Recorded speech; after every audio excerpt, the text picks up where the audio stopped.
Andre Whitfield was 38 years old, a respected contractor with a growing firm, and until that morning, he believed his wife just needed space to find herself. Camille had been gone 5 months, staying with her aunt to clear her head, and Andre had spent every one of those months trusting her completely. He never once suspected the calls were getting shorter for a reason. That morning, an unfamiliar car pulled into his driveway, and the woman who stepped out wasn't the wife he'd been waiting for. She was visibly pregnant. Months pregnant, and the math didn't work. Andre stood frozen in the doorway as she walked toward him, calm, almost rehearsed, like she'd already decided how this conversation would go. What she was about to ask him would reveal an affair that started long before her trip. A mother-in-law who'd been lying to his face for months, and a man Andre would soon discover was about to sign a multi-million-dollar contract with his own company. But standing in that doorway, Andre didn't know any of that yet. He only knew his wife was home, and nothing about her was telling the truth. Before we jump into the story, comment where in the world you are watching from and subscribe, because tomorrow's story is one you need to hear. The 31st floor smelled like fresh drywall and burnt copper. Andre Whitfield moved through the open floor plan with his hard hat tilted back and a rolled set of blueprints tucked under his arm. His boots left clean prints in the fine white dust that covered everything up here. Around him, the skeleton of what would become downtown Atlanta's newest office tower stretched in every direction. Exposed conduit, junction boxes, cable trays running the length of the ceiling like steel veins. "Panel B is labeled wrong," he said. He didn't raise his voice. He never had to. His foreman, a big man named Darius, jogged over and looked where Andre was pointing. Sure enough, a handwritten label, smeared and backwards. "I'll get it fixed before end of day," Darius said. "Get it fixed before lunch." Andre moved on. That was how he operated.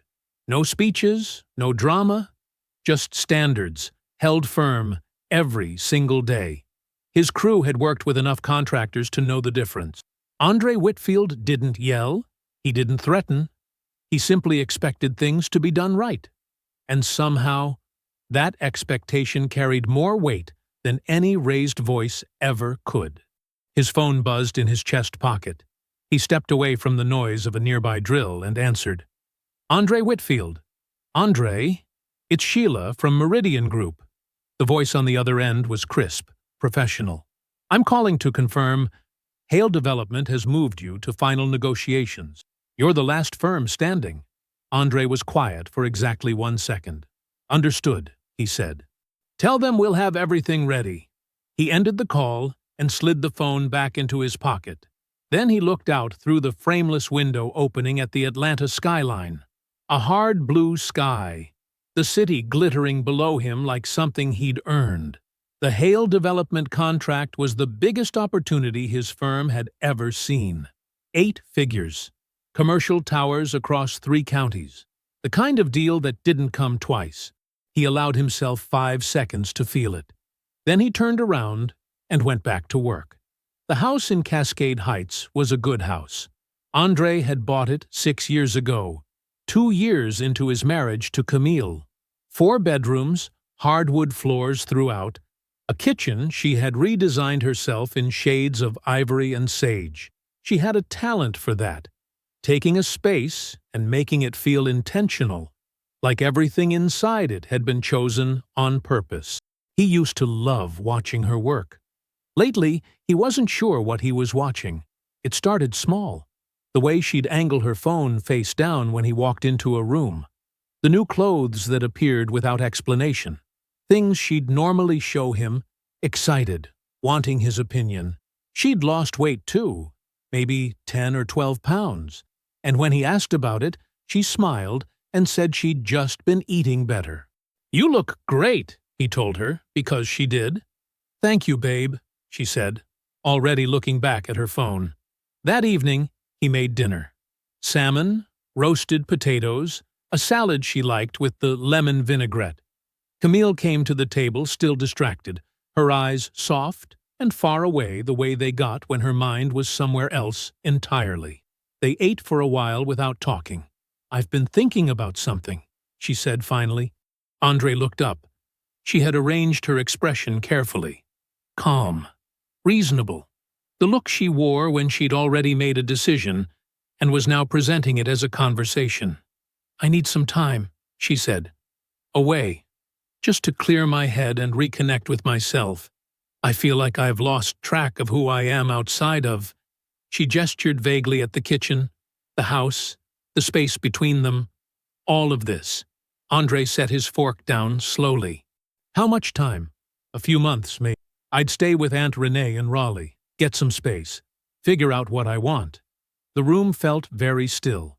He studied her face, looking for something he could name. She held his gaze, steady and patient, giving him just enough openness to make the conversation feel mutual. "Is this about us?" he asked. "It's about me. I just need to breathe, Andre. That's all." He wanted to push. He felt the questions stacking up behind his teeth. Why now? What changed? What aren't you saying? But he swallowed them. He was not a man who moved on instinct. He was a man who read everything before he responded. He trusted her. That was the marriage they'd built. That was what 7 years meant. "Okay," he said quietly, "if that's what you need." The next morning was gray and cool, the kind of Atlanta November that felt like a warning. He carried her last 2 bags to the car while she checked the trunk. She kissed him once, quick and light, and told him she'd call when she got there. He nodded. She got in, started the engine. He stood in the driveway with his hands in his jacket pockets and watched her taillights shrink down the street and disappear around the corner. The neighborhood was quiet. A dog barked somewhere. A leaf skittered across the concrete and stopped at his feet. Andre stood there a moment longer than he needed to.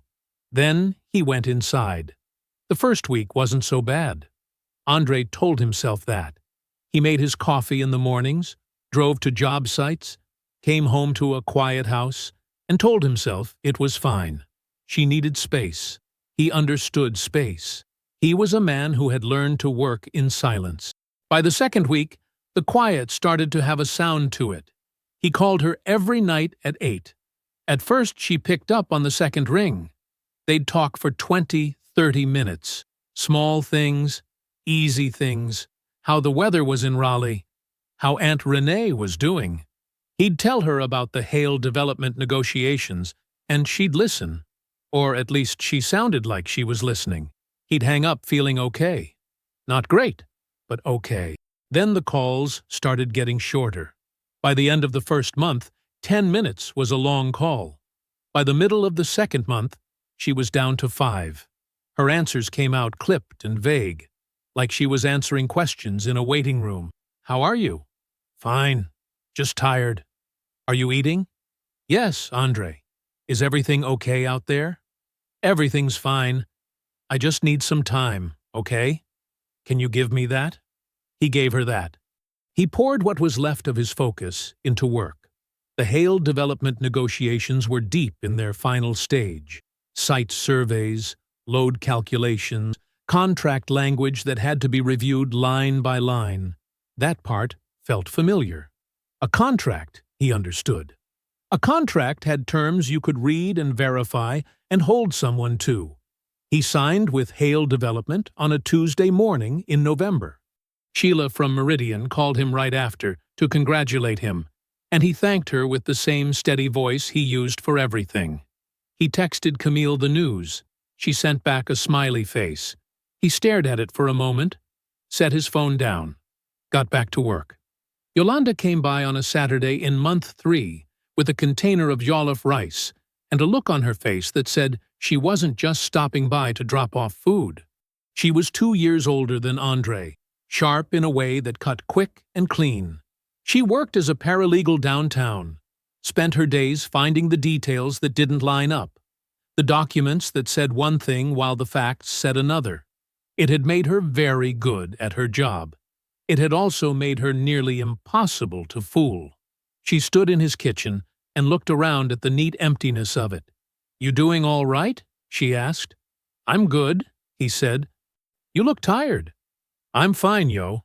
She sat down at the kitchen island and watched him put the food away. She had a way of being quiet that felt like a question. How often does she call you? She asked. I usually call her. Yolanda nodded slowly. And what does she say?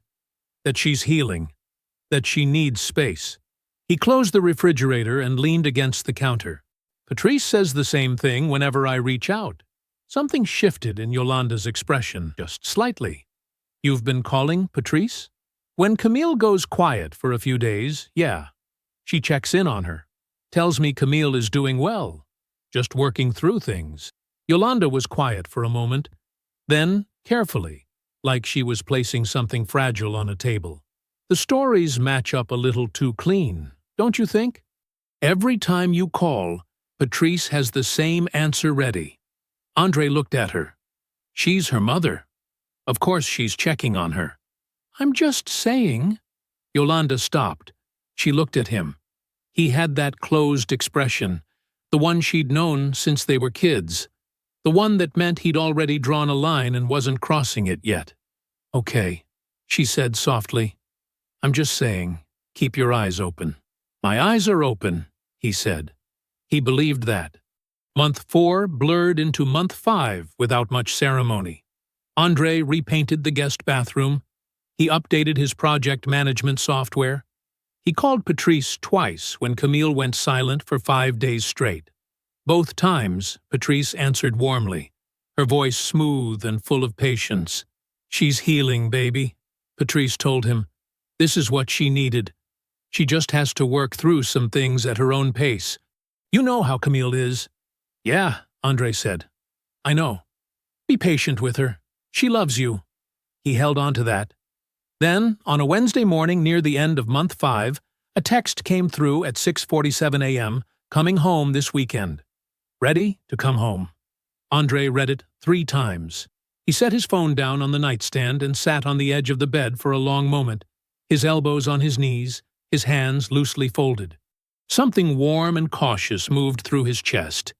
He cleaned the house top to bottom. He bought her favorite wine. He changed the bed linens and put fresh flowers in the kitchen. White tulips, because she always said she was tired of roses. Saturday afternoon, he stood at the front door waiting. A car pulled into the driveway. He didn't recognize it. A silver sedan, not Aunt Renee's old Buick. Not anything he'd seen before. The door opened. Camille stepped out. She was wearing a loose yellow dress, and her hands went to her lower back the way a person does when they need support. Her face looked fuller. Her body looked different in a way that was slow to register, and then registered all at once. She was pregnant, visibly, unmistakably. Maybe 7 months, maybe more. She walked toward the front door, and Andre stood there in complete silence, one hand still on the doorframe, not moving. She walked toward him like she expected a hug. That was the thing that hit him first. Not the belly, not the yellow dress, not the way her hand rested on her lower back. It was the look on her face. Calm, almost rehearsed, like she'd already played this scene out in her head and knew how it ended. Andre! She stopped a few feet from the door. Can I come in? He didn't move for a moment. His hand was still on the doorframe. The wood felt solid under his fingers. He needed something solid right then. He stepped aside. She walked past him into the living room and set her bag down on the couch. His couch in his house, like she'd never left. She looked around at the fresh flowers, the clean floors, the candle he'd lit on the kitchen counter, and something moved across her face. Not guilt. Something harder to name. Andre closed the front door. He stood with his back to it and looked at her. Talk, he said. She took a breath, sat down on the edge of the couch, folded her hands in her lap, right over the curve of her stomach. She looked up at him with those steady eyes, the same eyes she used when she was presenting a design concept to a client, composed, measured, in control of the room. I need you to hear me out, she said, all the way through, before you say anything. Talk, he said again. She talked. The baby wasn't his. She said it plainly. Like plain was the same as gentle. She said there had been someone else, that it had started. And here her eyes moved slightly to the left. Before she left for Raleigh. Before the trip. She said she hadn't planned it. She said it had happened, and she was sorry. And she knew this was hard to hear. Andre didn't move. His back was still against the door. How long? He said. Andre. How long, Camille? She pressed her lips together. A while. That's not an answer. I don't want to do this, like, how long? His voice came out louder than he meant it to. He heard it bounce off the walls. He hadn't raised his voice in this house in years, maybe ever. How long were you seeing him while you were still here, while you were still sleeping in that bed? How long were you lying to my face? She was quiet. She looked at her hands. His own hands weren't steady. He noticed that. He pressed one against the door behind him. The shaking didn't stop. I'm not going to keep going in circles on the details, she said quietly. That's not going to help either of us. The details, he repeated. The word felt wrong in his mouth, like something she'd repackaged. You don't want to talk about the details. I want to talk about what's in front of us. She lifted her eyes back to him. Andre, this baby is coming regardless, and I know you. I know the kind of man you are. Her voice softened. She leaned forward slightly. You would be a good father. A great one. Better than… She stopped. Started again. The baby doesn't have to know. We don't have to tell anyone anything. We can figure this out together. You're the better man for it. You've always been the better man. The room was completely silent. Andre looked at her. Really looked at her. At the steadiness in her face. At the careful way she'd arranged her words. At the hand resting on her stomach, like a prop in an argument she'd already won in her own head. He pushed off the door. He walked to the kitchen counter, picked up his keys, and kept walking toward the front door. Andre! Her voice sharpened. Andre, we're not done. I need you to… He opened the door and walked out. She was still talking when he pulled it shut behind him. He drove without knowing where he was going for the first 10 minutes. Then his hands pointed the car toward Yolanda's, and he let them. He didn't call ahead. He just knocked. When she opened the door and saw his face, she didn't ask questions. She just stepped back and let him in. He sat at her kitchen table and stared at the wood grain for a long time. Yolanda set a glass of water next to his hand and sat across from him and waited. She was good at waiting. The shaking took a while to stop. When it finally did, he pressed both hands flat on the table. He looked up at her. I'm not raising another man's child as a favor to the woman who lied to me, he said. His voice was quiet, completely even. I'm not doing that. Yolanda held his gaze and didn't say a word. And I'm not deciding anything until I know the whole truth. He exhaled slowly through his nose. All of it. Every piece. He went back the next morning. He'd slept maybe 3 hours on Yolanda's couch, staring at the ceiling while the house stayed quiet around him. By 6, he was up. He washed his face, drank the coffee Yolanda left on the counter, and sat with it in both hands until his mind stopped moving in every direction at once. By 7, he knew what he was going to do. Not react, not confront, not give Camille a single reason to get defensive and close off. Read everything before you respond. That was how he'd built his business. That was how he'd survived every bad contract, every crooked subcontractor, every situation where someone tried to put something past him. You don't show your hand. You gather every piece of information first. Then you move. He drove home. Camille was in the kitchen when he walked in. She'd made coffee. She was standing at the counter in a light blue robe, her hands wrapped around a mug, watching him with that careful, measuring look she had. He set his keys on the table. I need time to think, he said. About what you asked. She searched his face. He gave her nothing to find. How much time? She asked. I don't know yet. He poured himself a cup. But I'm not going anywhere. I'm not making any moves. I just need to sit with it. Something in her shoulders loosened. She nodded slowly. Okay, she said. That's fair. He drank his coffee and looked out the kitchen window at the backyard, where the grass needed cutting and the bird feeder he'd filled 2 weeks ago was almost empty. She moved around behind him, and he felt the air in the room shift, her relief filling it up. She thought he was weighing her offer. She thought this was the beginning of him coming around. He let her think it. He called Foster from his car that afternoon, parked in the lot of a hardware supplier with the engine running. Foster Reyes answered on the second ring. They'd been friends since their early 20s, long before Foster passed the bar, long before Andre's firm had its name on the side of a truck. Foster was the kind of person who listened completely before he said a word. Andre told him what he needed. Joint accounts, credit cards, anything in both our names going back 3 years, he said.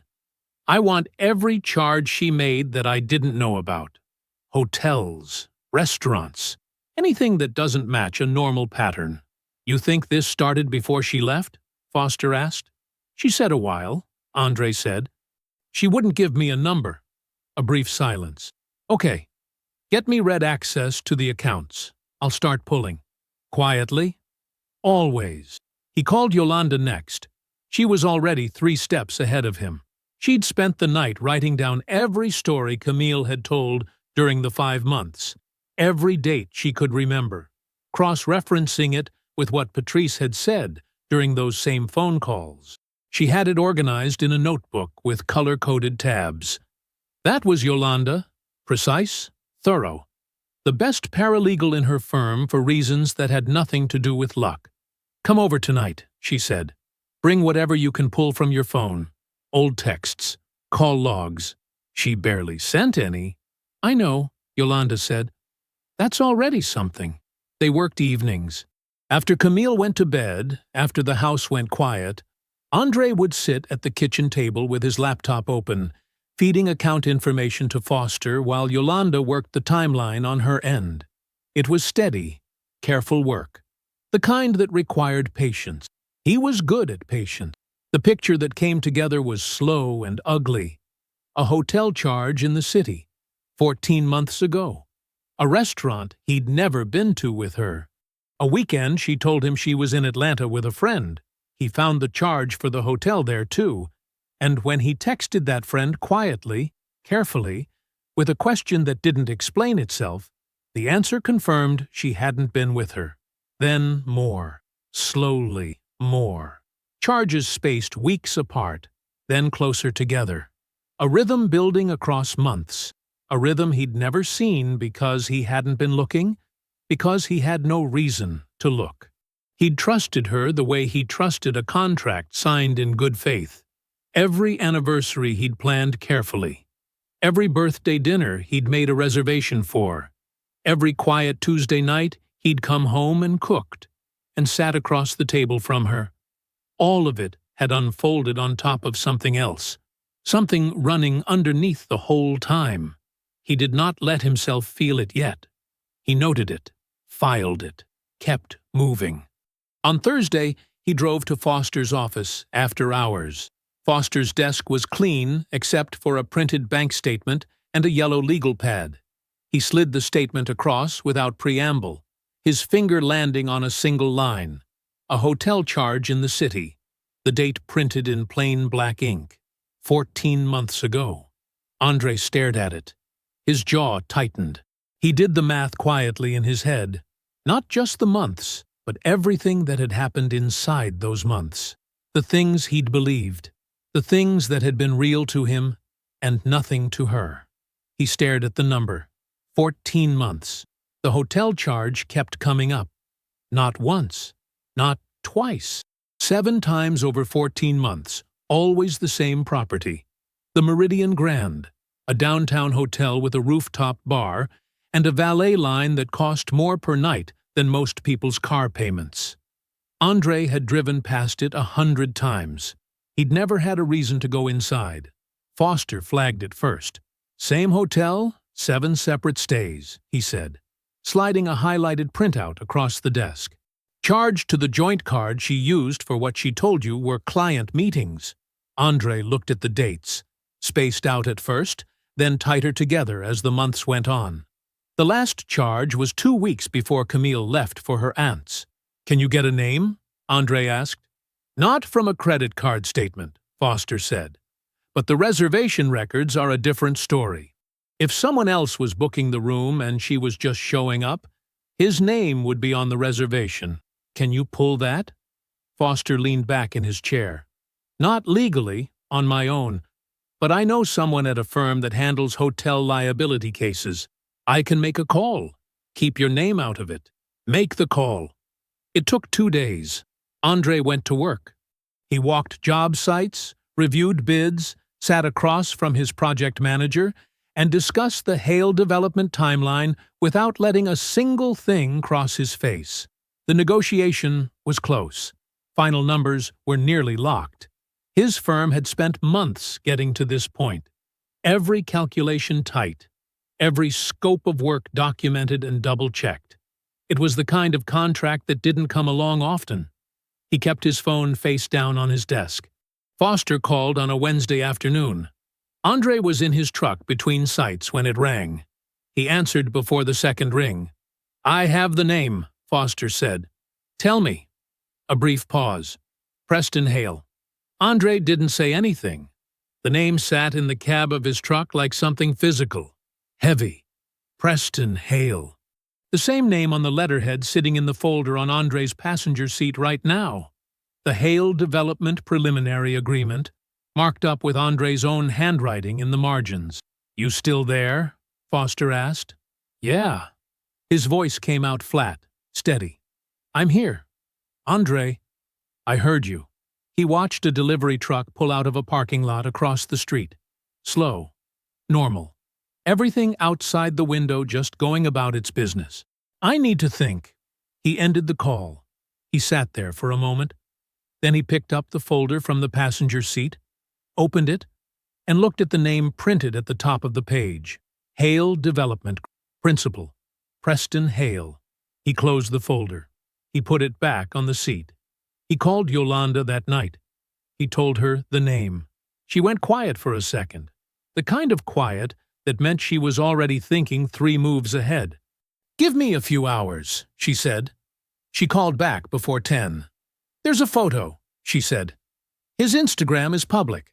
Back about 14 months ago, there's a shot from a fundraiser gala downtown. Some arts organization benefit. He's tagged in it." Andre waited. "Camille is in the background," Yolanda said. "She's not tagged, but it's her. Same dress she wore to that event she told you she went to with her co-worker. I remember because you sent me a picture of her that night. You were proud of how she looked." Andre set his jaw. He remembered that night. She'd texted him a photo from the car on her way there, smiling, dressed up, happy. He'd saved it. He hadn't looked at it since. "So it's not a coincidence," he said. "Not even a little," Yolanda said. "They were in the same room 14 months ago. That's right where your hotel charges start." He thanked her. He hung up. The thing was, he needed to be careful now. If he moved on Preston too fast, or said something wrong, or let even a flicker of this reach Camille, she'd know he was onto her. She'd get ahead of it. She'd lawyer up, move money, start shaping a story. And Preston, a man with that kind of money and that kind of professional exposure, would do the same the moment he felt the ground shift. Andre couldn't afford that. Not yet. He needed more. He needed the full picture locked down before he made a single move that couldn't be taken back. And there was the contract. Millions of dollars of work. Real work. The kind his crew needed. The kind that would anchor his firm for years. He had spent months building toward that deal. He was not going to blow it up on instinct. He was going to be sure. He was going to be ready. He was going to know every single thing before he did anything. That was the rule. That had always been the rule. He sat in his truck outside Foster's office, the lot nearly empty now, the streetlight overhead buzzing faintly in the dark. He opened his phone, pulled up the name, Preston Hale. He stared at it. Then he set the phone face down on his thigh and looked straight ahead through the windshield, breathing slowly, holding everything still. Andre was in the kitchen when his phone buzzed. He'd been standing at the counter for 10 minutes without actually doing anything. A glass of water in front of him, untouched. The house quiet in the way it only gets when something is wrong with it. Camille was in the bedroom. He could hear the faint sound of the television through the wall. He looked at the screen. Yolanda. He answered it. "I found something," she said. No greeting. She only skipped the greeting when it mattered. He moved toward the back of the house, away from the bedroom wall. "Talk to me. You remember when Mama got that new phone 2 Christmases ago, and we all got added to that family cloud backup thing? So she wouldn't lose her photos?" "Yeah." "Camille was on it too," Yolanda said. "For a while, anyway. Before she switched phones, she probably forgot she was ever on it. I don't think she ever turned it off. She just stopped thinking about it." Andre set the glass down on the counter. "What did you find?" "Text threads," Yolanda said. "Between her and Patrice. Going back almost 16 months. The kitchen went very still. "I'm sending you screenshots right now," Yolanda said. "Read them." He read them, standing right there at the counter.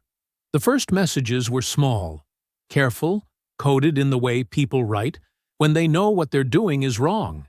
"He doesn't know anything. Just be calm." That was Patrice, 16 months ago. Not a question. A coaching point. Andre scrolled down.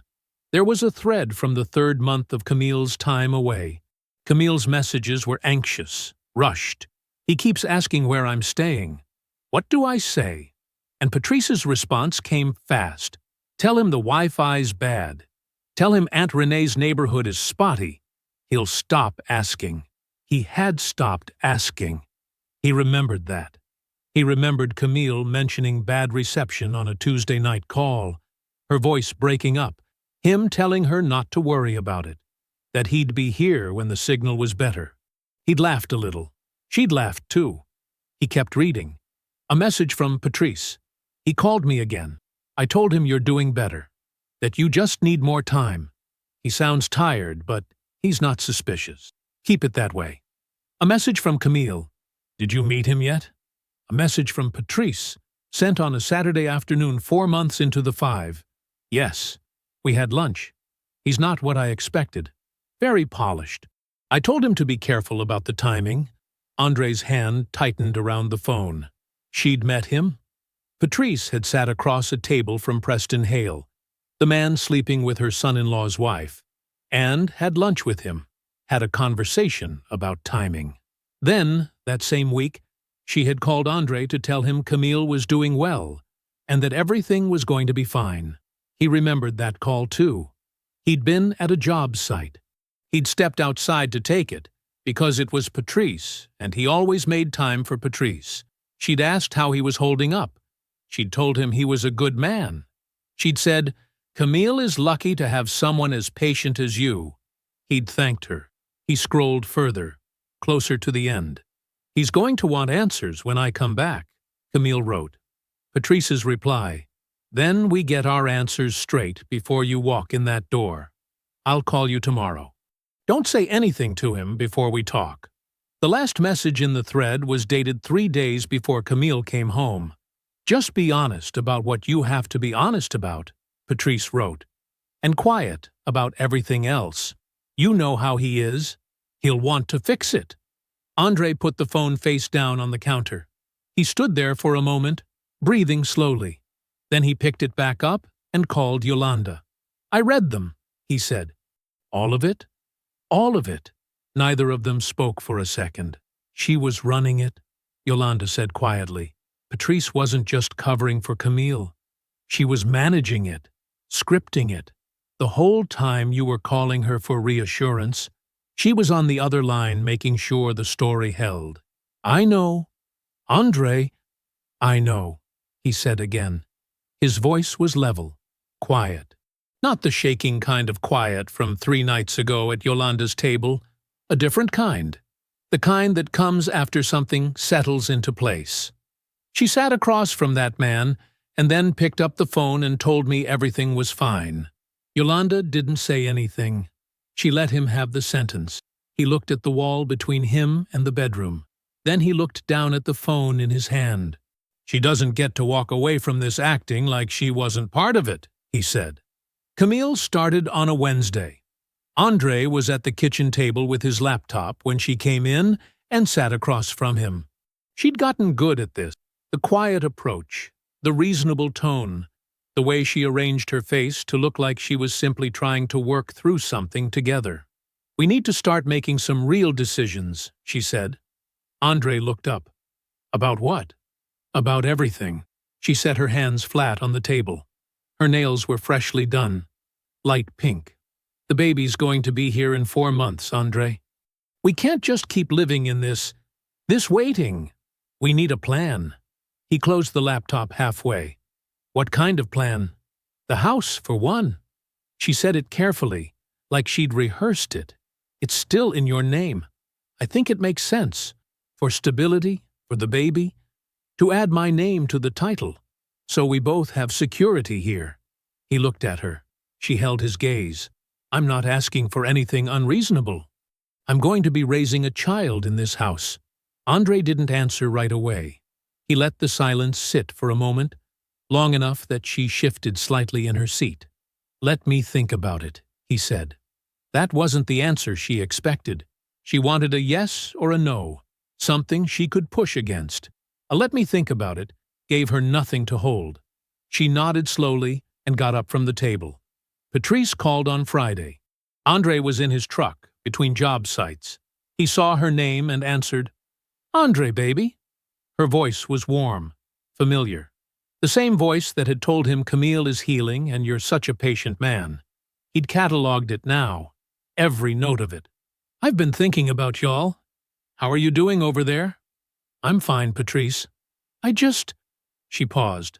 A practiced pause. "I worry about that baby, Andre. I want to make sure you're not letting your feelings get in the way of what's right for an innocent child." He kept his eyes on the road. "That baby didn't do anything wrong," she continued. "And Camille is trying. She's really trying. The least we can do is meet her where she is." "We!"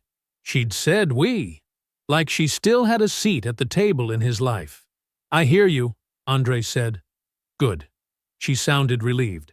"Because she needs your name on things. She needs to know she has stability.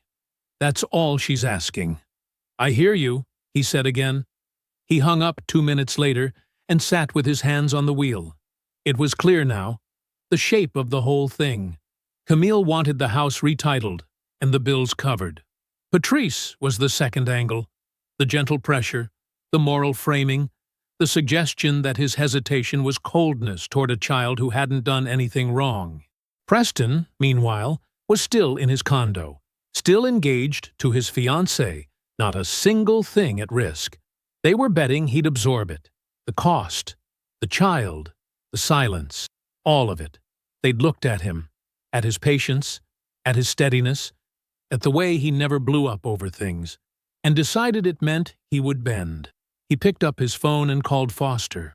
Foster didn't need a long explanation. He rarely did. "I need 2 things," Andre said. "A paternity test, discreet, through my doctor, not a kit. And I need the divorce paperwork finalized. Everything. Adultery, the financial records, all of it documented and ready." "Timeline?" Foster asked. "As soon as possible on both. The test will take about a week to process once you have the sample. The paperwork I can have ready in 3 days." Foster paused. "Camille know any of this is coming?" "No." "Patrice?" "No." A brief silence. "Good," Foster said simply. The paternity test was arranged without a word to either of them. His doctor was discreet and professional, and Andre provided what was needed without making it a production. The divorce documents sat in Foster's office, sealed, waiting. And then Andre made one more move. He texted Camille on Sunday evening. "I've been thinking. I want to sit down, you, me, and your mother, and talk through everything properly. A real conversation about the baby's future. Can we set something up this week?" Her reply came in under 2 minutes. "Yes. Thank you, Andre. That means a lot." He set the phone down and opened his calendar. The Hale Development closing dinner was scheduled for Thursday. Preston would be there, surrounded by his partners, his investors, his professional reputation arranged neatly around him like furniture. Andre scheduled the family meeting for Sunday, 4 days apart. He looked at both dates on the screen, the meeting and the dinner, side by side, each one doing its own job. He set the phone face down on the desk and let out a slow, quiet breath through his nose, controlled, even. Then he picked up a pen and went back to work. They arrived together. Camille came through the door first, Patrice right behind her, and there was something almost cheerful in the way they moved, the careful optimism of two people who believed they were walking into a conversation they'd already won. Camille had dressed for it, a soft blue wrap dress that showed her belly. Comfortable, deliberate. She looked like a woman about to be taken care of. Patrice carried a covered dish, peach cobbler, by the smell of it. She set it on the counter like she still lived there. "Something smelled good in that oven," Patrice said, looking around the kitchen with approval. "Andre, you didn't have to cook." "I didn't," Andre said. He was already at the dining room table. Not the kitchen. The dining room, where the chairs were harder and the light was brighter, and there was nothing soft about the setup. 3 folders sat on the table in a neat row, a yellow legal pad beside them, his pen uncapped. Camille looked at the folders. Something shifted behind her eyes, fast and small, but she recovered quickly. She pulled out a chair across from him and sat down. Patrice settled in beside her. "I'm glad we're doing this," Camille said. "I really am.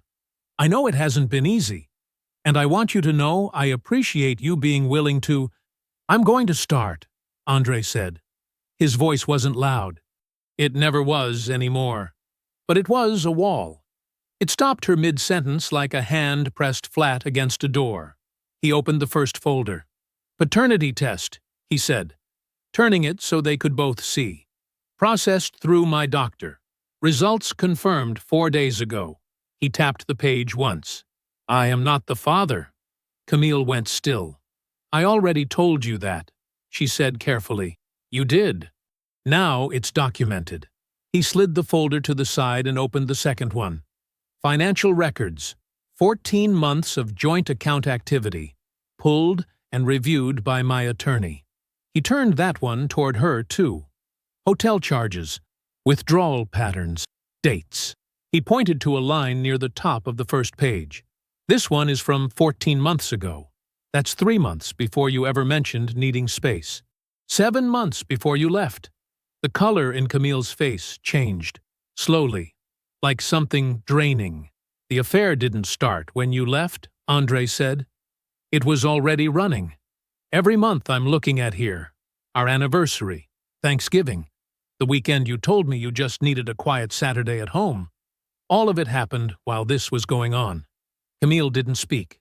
He opened the third folder. "Text messages," he said. "Recovered from the family cloud backup. Between you and your mother." He heard Patrice exhale sharply. The messages were printed cleanly, timestamps visible. Andre didn't read them aloud. He just set the folder in front of both women and let them look. The silence that followed was long and heavy. Patrice was the first to move. She straightened in her chair and started to speak. "Andre, I was trying to—" "I'm not finished," he said. She closed her mouth. "These messages show that you met Preston Hale in person," Andre said, looking directly at Patrice now. "They show you helped Camille build the story she told me when she left. They show you coached her on what to say during our phone calls." He paused, letting each sentence arrive on its own.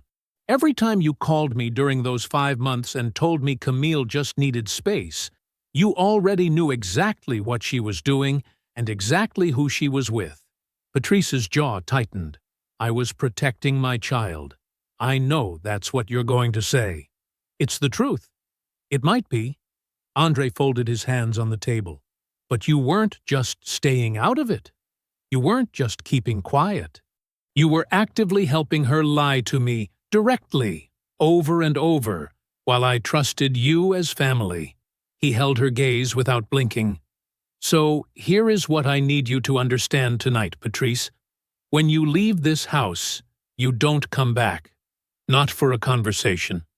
Not for a holiday. Not for any role in anything that has my name attached to it. That access is done. Patrice sat up straighter. You don't mean that? I do. Andre, I have known you for… You chose, he said simply. That's all. You made a choice every single day for over a year. Choices have costs. Her eyes went wet, but her mouth pressed into a hard line. She looked at her daughter. Camille was staring at the table. The quiet stretched out between all three of them like something physical, something none of them wanted to be the one to break. Finally, Camille looked up. Her voice came out smaller than usual, scraped thin. So, what happens now? Andre looked at her evenly. The next conversation happens through lawyers, he said. Foster Reyes will be my representation. You can contact him directly. He gathered the 3 folders into a single stack and set them aside. I do have one thing on the calendar this week, he added, his voice still level, still easy. Contract closing dinner, Thursday night, with Hale Development. He watched her face. He watched the name land. The restaurant was the kind of place where the lighting was low on purpose, and the menu didn't list prices. Andre had been here before. He knew the host by name. He arrived 7 minutes early, straightened his tie once in the reflection of the front window, and walked in like a man who had nowhere else he'd rather be. The private dining room was already half full. Preston Hale sat at the head of the table, or what he'd decided was the head of the table, holding a glass of red wine and laughing at something his own partner had said. He was broad-shouldered and tan, the kind of man who looked expensive without trying. His suit fit the way money fits, easy, careless. Beside him sat a woman with dark hair and careful posture. She wore a thin gold band on her right hand and an engagement ring on her left. She was listening to the conversation with the polished smile of someone who'd learned to fill space gracefully. That was Diane. Andre had looked her up. 2 of Preston's development partners sat across from her, Marcus Webb, who ran acquisitions, and a man named Colton Briggs, who handled project financing. Both had been cordial in every previous meeting. Both were the kind of men who cared very much about what things looked like from the outside. Andre shook hands around the table. He accepted a glass of water. He asked about the bread, and Marcus told him the focaccia was good, and Andre said he'd take some. Preston smiled at him across the table. Big and easy. Andre, I was starting to think you might be fashionably late on us. I was 7 minutes early, Andre said pleasantly. You just weren't watching the door. Preston laughed. Fair enough. Dinner moved the way these dinners always moved. Slowly, with purpose hidden under small talk. They discussed the project's scope, square footage, installation phases, the timeline for the first draw. Preston talked with his hands and used words like synergy and partnership and long game in ways that sounded like he'd practiced them. Andre listened. He ate. He nodded in the right places. He waited until the entree plates were being cleared. Then he set his napkin on the table, folded neatly, and cleared his throat once. Before we get to the formal close, he said, I want to raise something directly, because I think everyone at this table deserves to make an informed decision before any signatures happen. Marcus looked up. Colton put his fork down. Preston's smile held, but something behind it shifted, a small tightening around the eyes. Of course, Preston said. That's what tonight's for. I discovered recently that my wife had an affair, Andre said. No heat in it. Just the sentence, set down like a tool. It ran for over a year. The financial trail in our joint accounts documents it clearly. Hotel stays, meals, gifts, withdrawals that now have a name attached to them. He looked at Preston. Your name. The table went very still. Diane stopped breathing. Andre could see it. The exact moment the words reached her. The way her chin lifted a fraction. The way her hand moved off the table and into her lap. I don't think this is the place. Preston started.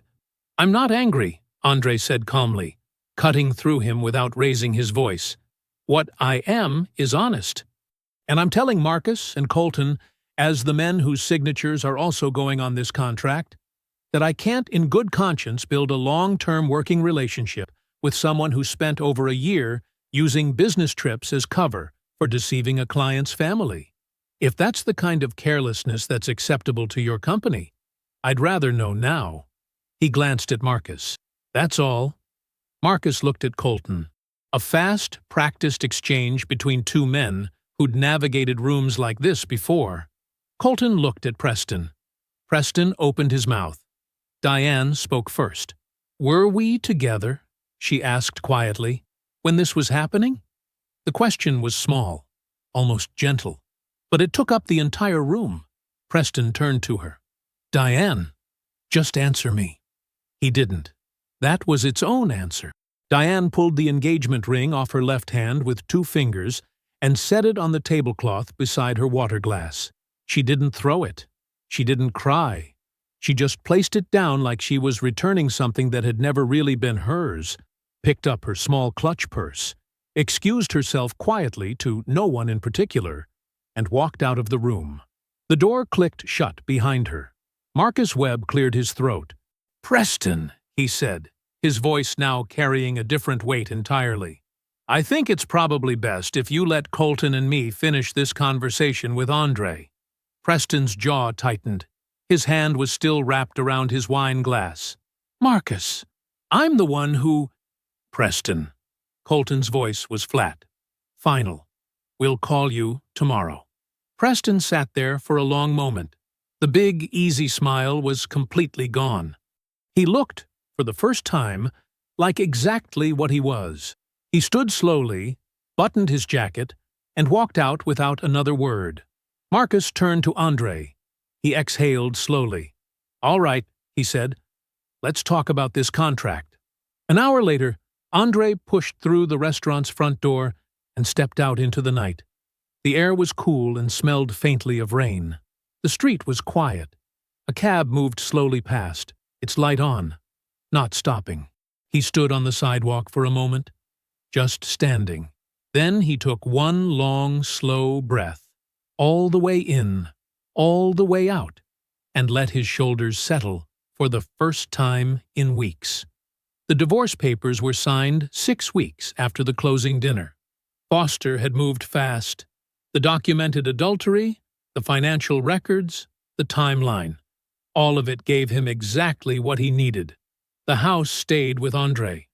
His business assets were protected, ring-fenced from the settlement before Camille's attorney could even frame an argument. There wasn't much to argue.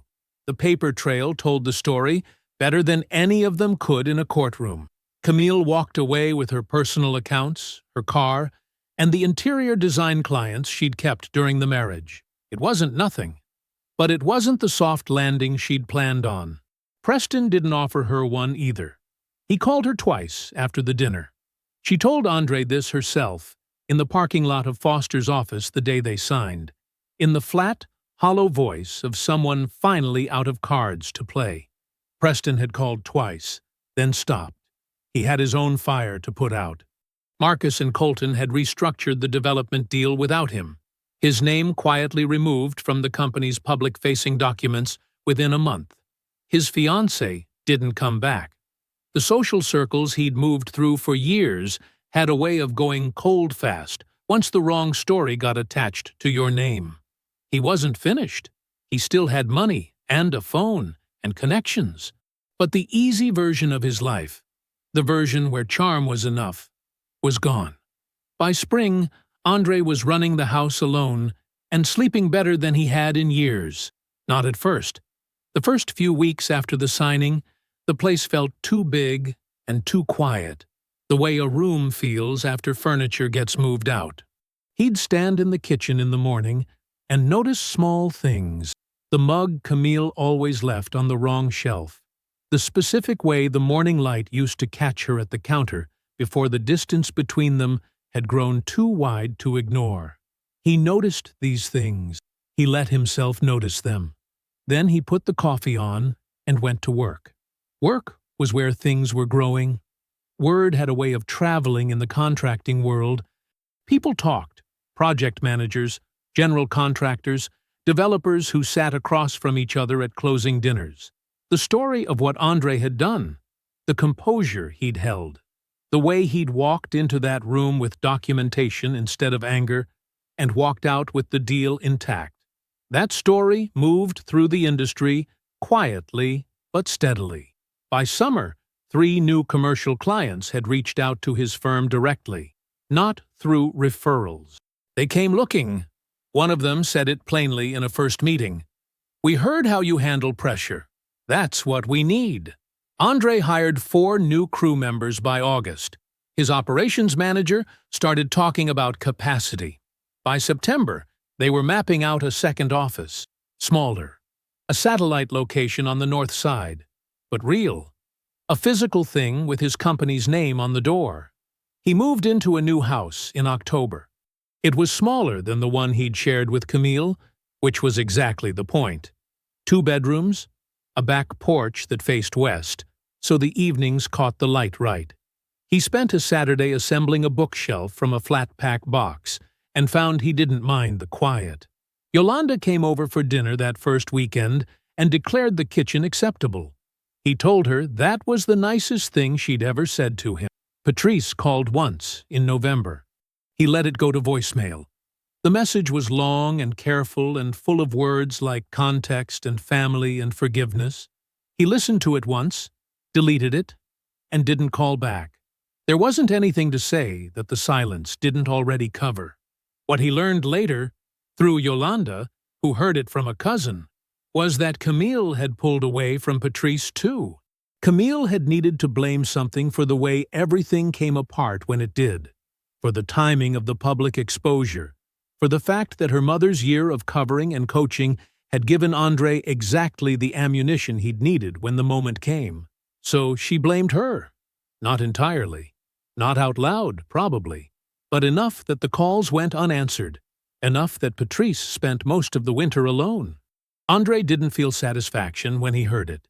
He felt something quieter than that. Something like the settling of a very long bill. The new building was finished on a Thursday in early December. It was a 4-story commercial property in the medical district, one of the new contracts that had come to him after the summer. A project that had taken his crew 6 months from first conduit to final panel. Andre had been on site twice a week the entire time. He stood inside on the morning of the final inspection, clipboard in hand, walking the ground floor with the project manager while the inspector checked off the last of his items. The overhead lights hummed clean and steady. Every circuit live. Every connection solid. The inspector signed off. They shook hands. When the other men cleared out, Andre stood alone in the center of the empty floor. He looked up at the lights. He looked at the name on the permit posted by the door. Whitfield Electrical Contractors, and let the room sit quiet around him for a moment. Then he let himself smile. Small. Real. Earned. He picked up his clipboard and walked out into the sunlight. I hope you enjoyed that one. Be sure to like the video and subscribe so you don't miss the next story. I've picked out 2 more for you that I think you'll really like.